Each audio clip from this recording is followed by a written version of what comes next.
Hello everybody, I hope you are doing well.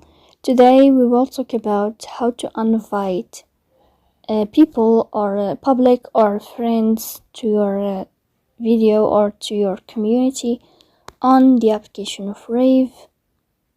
In this page here you should to follow me step by step.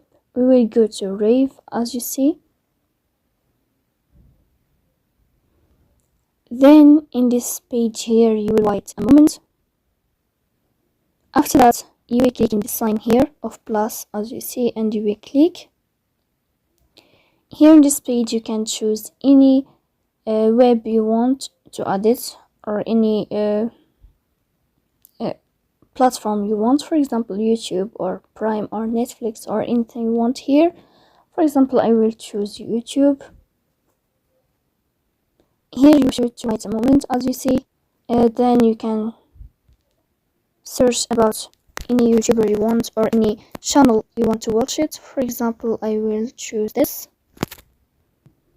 Here you will click, for example, to choose this video, and you will wait again.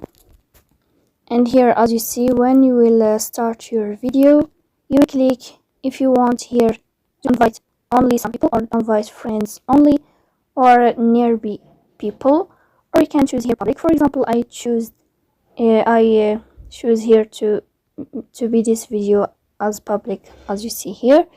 You can also invite link. You can send this link to your friends here to watch with you this video here. You can choose anything you want in this page.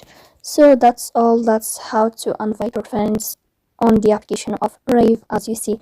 Don't forget to support us by like and subscribe. See you next time in another video, and thank you for your watching and your attention.